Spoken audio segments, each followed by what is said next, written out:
Imagine this. You wake up, and the silence hits you before anything else. No hum from the fridge, no glow from the alarm clock. Your phone? Black screen. You flip the light switch, nothing. At first it feels like a normal power outage, but then your car won't start. Your radio is dead. Even the solar lights in your garden won't blink. The grid hasn't just gone down, it's collapsed. And with it, everything you depended on is gone. No warning, no alerts, no way to call for help. Your home, your city, your entire country frozen in place. And here's the worst part. Most people won't even make it 3 days.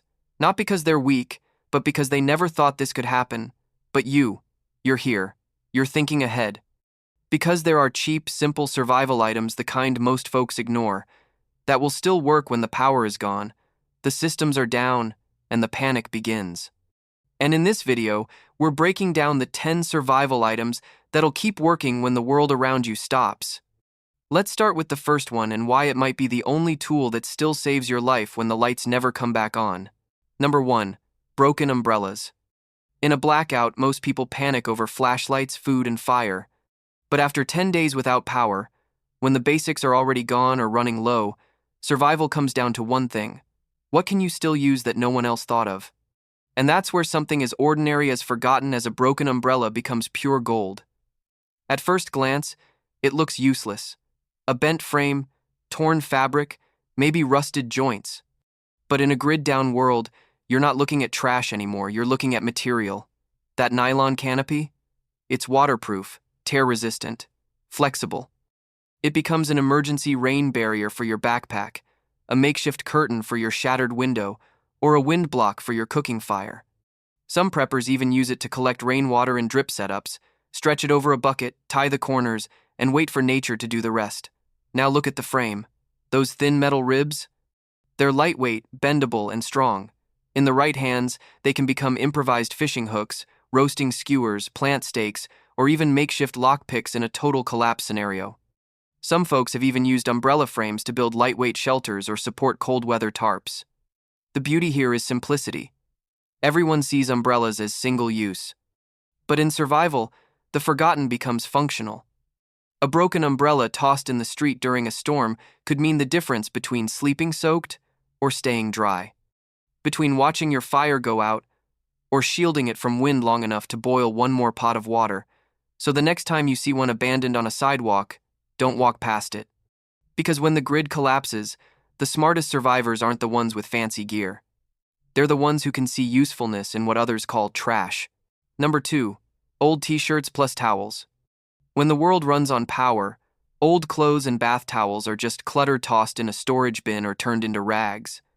But in a collapsed grid scenario, they become tools. And survival isn't about how advanced your gear is, it's about how many problems you can solve with what's already around you. Let's start with towels. Thick, absorbent, and familiar, they're more than just for drying off. In a blackout winter, they become instant insulation. Fold them and stuff them into window cracks, or lay them across cold tile floors to keep your body heat from bleeding into the ground. You can use them to pad a makeshift bed, wrap around water containers to reduce freezing, or tie around your neck to slow heat loss. Now look at that pile of old t-shirts. Soft cotton might seem useless when the power's out, but it's not. Rip one into long strips and you've got bandages, hand wraps, sling material for an injured arm, or even emergency toilet cloth when paper runs out. Fold it tight and stuff it into a leaky window frame. Soak it in alcohol, and now you have a wound cleaner, or even a fire starter if things get desperate enough. Here's the part no one tells you.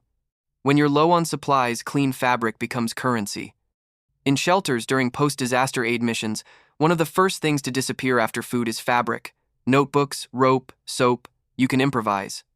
But soft, absorbent cloth? That takes preparation. FEMA's emergency cold weather guide even mentions cloth layering as a survival tactic when heat systems fail. But how many people today could even find 5 clean towels in their house, let alone put them to real use? Survival doesn't always look like a bug-out bag or a bunker. Sometimes it looks like an old towel folded under a shivering child, or a t-shirt pressed against a wound when help isn't coming. Number 3. Empty peanut butter jars. When you're living day to day in a collapsed world, organization isn't optional, it's survival. And that's where one of the most overlooked throwaway items in your home becomes priceless: the humble peanut butter jar or coffee can. Most people toss these the second they're empty. But in a long-term grid failure, they're exactly what you'll wish you had. Because once your food is open, your matches are scattered, and your bag is torn, you'll need containers. Not just for storing food, but for protecting it. Peanut butter jars are airtight, rodent-proof, lightweight, and waterproof. In a blackout, they instantly become dry storage vaults for matches, sugar, flour, painkillers, rice, vitamins, even dry fire starter like lint or bark. You can toss one in your bag, bury it, float it, or stash it behind a loose wallboard, and what's inside will still be safe. Now let's talk about coffee cans. Whether it's plastic or metal, they're incredibly versatile. A metal can over an open flame becomes a boiler for water or soup. It can store tools, batteries, even ammo if you're prepping deeper. Add a string and you've got a hanging food storage bucket to keep mice out. Fill it with charcoal and holes, and now you've made a homemade air filter. In rural parts of the country, old-timers never throw away coffee cans. They use them for planting, cooking, hiding valuables. Why? Because when the power goes, shelves are empty, stores are closed, and supply chains break, your trash becomes your toolbox. People think survival is about collecting the right gadgets, but sometimes it's just about saving the right containers. So the next time you scrape the last spoon of peanut butter or toss your morning grounds, stop for a second. That empty jar in your hand? It might one day hold the only dry food you have left, or the last 5 matches that still work when the world around you is soaked and silent. Number 4, binder clips. They sit quietly in drawers, forgotten, small, cold, ordinary, meant for holding paper. But in a world where the grid has collapsed and every resource matters, binder clips become survival tools, and the people who know how to use them gain an edge most won't see coming. Let's start simple. Your window is broken, the wind is cutting through your shelter, and you found a blanket or a tarp, but how do you hang it? How do you seal off the cold without nails or tape or tools? You use a handful of binder clips, strong enough to grip tarp fabric, old shirts, plastic sheets, or emergency blankets, small enough to store dozens in a single tin. Unlike tape, they don't dry out. Unlike glue, they don't need heat. And unlike thread, they don't require skill. But here's where it gets interesting. In a long-term power failure, your living space will constantly change. You'll build barriers, shade windows, dry clothes, create separate zones to block heat loss or isolate illness. Binder clips are like mobile hinges, letting you turn cloth into walls, sheets into doors, towels into curtains. Need to clamp something onto your backpack? Clip it. Want to suspend your food from a rafter to keep rodents out? Clip it. Trying to hang a flashlight under a table or ceiling? Clip it. And then there's psychological relief, the ability to organize in chaos. Keeping gear bags closed, grouping food rations, hanging reminders, maps, or checklists on your wall. Because after a few days in darkness, structure becomes sanity. In 2023, FEMA's Resilience Guide quietly noted, simple organization tools reduce panic and increase coordination in group shelters. That's not about tech, that's about control. Most people look at these little clips and see office supplies. But in a blackout, when tape is gone and nails are useless without power, you'll wish you had just 10 of them. Because the smallest tools are often the ones that keep everything else from falling apart. Number 5, sweater lint. In the world before the collapse, it was trash. Something you pulled from the dryer screen or swept off your sweater and tossed without a second thought. But in a grid-down survival scenario, lint becomes fire, and fire means life. Let's be clear. When the power's gone, the gas lines are dead, and the lighters are out of fuel, you're not thinking about convenience. You're thinking about flame, how to get it fast, how to keep it lit, and how to use it without wasting precious matches. That's where lint steps in. What makes dryer lint so valuable is its structure: loose, dry, fibrous. It catches a spark instantly and burns hot, even in damp conditions. You can compress it into tight little fire starter balls, stuff it into toilet paper tubes, or seal it inside snack bags for waterproof storage. Add a few drops of melted wax, and you've just made a DIY fire brick that burns long enough to dry wet kindling in a rainstorm. Even lint from your wool sweater or cotton socks brushed off and stored in a film canister can become the difference between a freezing night and a warm one. In survival, we often talk about big tools: knives, axes, water filters. But fire doesn't always need big. It needs smart. It needs overlooked. And dryer lint is one of the most ignored survival assets sitting in almost every home in the country right now. According to a 2023 survey by the National Fire Council, over 90% of American households regularly discard dryer lint. That's millions of fires thrown away every single week. So ask yourself, how much lint have you already lost? Because when the collapse comes and the temperature drops, you won't care what the fire came from. You'll care that it starts. That it burns long enough to boil water, warm your hands, and keep your family alive through one more night of darkness. And sometimes, that fire doesn't come from a log. It comes from the trash. Number 6, cardboard packaging. When the grid goes down, you stop thinking about what's beautiful and start thinking about what works. The packaging from your last online delivery? The cereal box you just emptied? The box your shoes came in last winter? That cardboard is now your insulation, your mattress, your fire starter, and your silent shield. In the first few days after a collapse, people scramble for the obvious: food, light, water, fuel. But once the adrenaline fades, what hits you hard is exposure. The floors are cold. The windows are drafty. The air is still, and the temperature is dropping.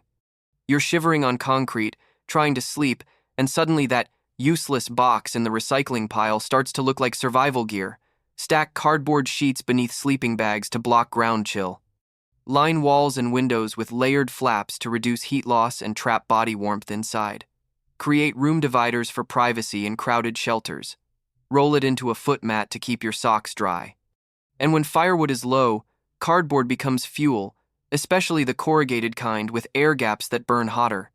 During refugee crises and cold weather disaster zones, cardboard has been used for decades to build sleeping platforms, child bedding, and makeshift walls and tents. It doesn't rot like cloth. It's quiet, abundant, disposable, and lightweight. But the real power? It's invisible. No one loots cardboard. No one trades for it. And yet, when winter sets in and power hasn't returned, it's often the difference between warmth and frostbite. In 2022, disaster response teams in Ukraine and rural Texas both used layered cardboard as emergency floor insulation in blacked-out homes. Why? Because it's cheap. Because it works. Because it's always there until it's gone. So the next time you flatten a shipping box or toss out a cereal insert, stop and think, would this keep a window sealed during a windstorm? Could this burn for 5 minutes to dry my kindling? In a world that's lost its warmth, cardboard becomes more than packaging. It becomes shelter. Number 7, melted candle wax scraps. After a week without power, you've burned through your flashlight batteries, your solar lights are fading, and the few emergency candles you had are nothing but wax puddles in a dish.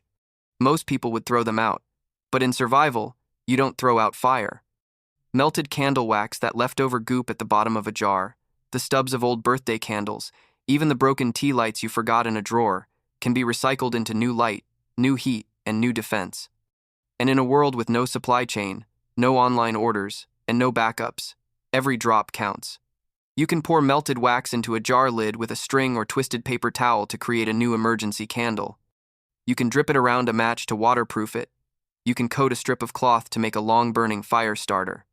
If you've got a tin can, some cardboard, and enough wax, you can even make a mini heater, a simple device used in refugee shelters across the world to warm small rooms. But wax isn't just about flame. It's a sealant. Use it to seal corked bottles, storage jars, or the edge of a fabric bag to keep out moisture. Rub it on thread to make sewing easier. Drip it along the edges of an old window pane to block cold air leaks. It doesn't rot, doesn't spoil, and never needs electricity. In 2023, emergency shelters during the Turkish earthquake stored wax scrap kits prepped not for lighting, but for sealing, patching, and warming. It worked. In peacetime, wax is decorative, but in crisis, it's strategy. So don't throw out the stubs. Don't scrape and discard what's left in the jar. Because when the grid collapses, and every match you own is precious, even one last flicker can mean the difference between another cold night and a room that feels like home again. Number 8, handwritten notebooks or journals. When the power goes out, so does memory. Not instantly, but slowly, like a fading signal. No phone, no calendar. No app reminding you what day it is, when you last ate, how many painkillers are left, or which water source made you sick last time. In a total blackout, your mind becomes your only operating system. And trust me, it crashes faster than you think.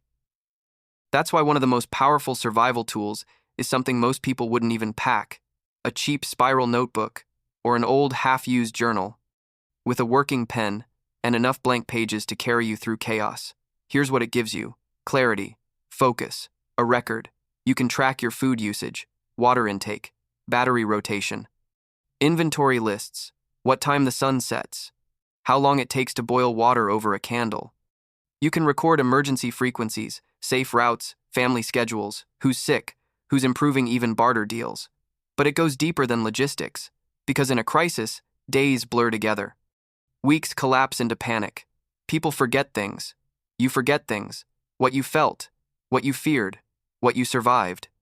And sometimes, the simple act of writing it down, of getting the chaos out of your head and onto paper, is the only thing that keeps your mind sharp enough to keep going.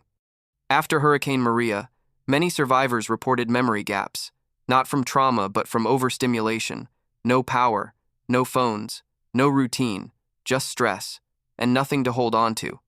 That's why field medics, preppers, soldiers, and rescue teams all carry notebooks not for inspiration, but for function. A $1 notebook can become your emergency brain. A logbook for a world that's lost its connection. A backup plan when your actual backup fails. So while everyone else stocks tools and tech, keep a blank journal nearby. Because when the world falls silent and the lights don't come back on, your memory becomes your map, and every map needs paper. Number 9. Clothes hangers wire. Hanging clothes is probably the last thing on your mind when the grid collapses. But the humble clothes hanger wire or plastic becomes something far more valuable in a world where structure, security, and creativity determine who adapts and who doesn't. Let's talk wire hangers first.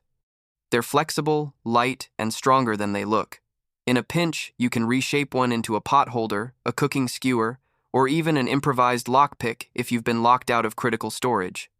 Twist the ends and you've got a tripwire holder, trap trigger, or a tent peg.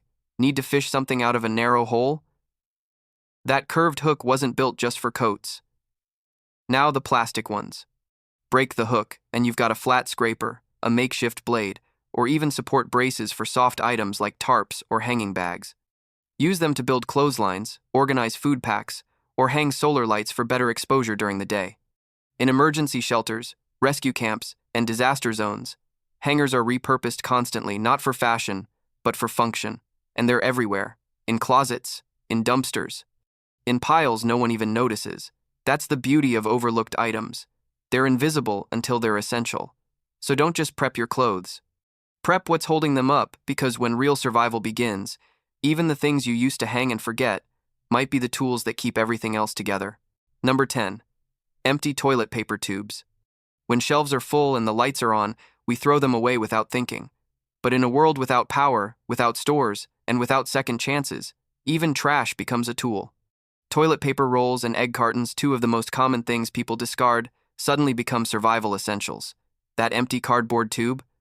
Stuff it with lint or shredded paper, and you've got a powerful fire starter. Cut it lengthwise, and it becomes a cord organizer. Flatten it, and it's insulation. Fold it, and it's a fuel cell. Some preppers even use them to store seeds, protect razor blades, or create silent signaling devices with sand. Egg cartons? They're just as useful. Tear one apart and dip it in wax. Now you've got a slow-burning fire brick. Stack them and you've made a lightweight insulator for cold floors. Use the compartments to sort medicine, store seeds, or ration dry food. They're lightweight, free, and everywhere until they're not. In survival, the smartest person isn't the one with the most money. It's the one who sees use where others see garbage. So don't wait for the collapse to realize what you've already been throwing away. Because in the dark, even the smallest things can spark the fire that gets you through the night. So now you've seen them: the scraps, the leftovers, the quiet little things no one ever prepares, until it's too late. These aren't fancy tools. They're not high-tech gadgets. They're the things we overlook, throw out, or walk past without a second glance. But when the grid collapses, and the world around you goes dark for real, it won't be the strongest who survive. It'll be the ones who can adapt. Who can look at trash and see a solution. Who can turn lint into fire, cardboard into warmth, or silence into strategy. Prepping isn't about fear, it's about clarity. It's about seeing now what others won't see until it's gone. So ask yourself this: how many of these survival items do you already have in your home but never thought twice about? And how many are you going to start saving, starting today? If this video gave you even one idea you hadn't considered, don't keep it to yourself. Share it. Comment below with what you'd add to the list. And most of all, subscribe. Because on this channel, we don't sell panic, we share survival. And when the lights go out for good, you'll want to be one of the few who's ready.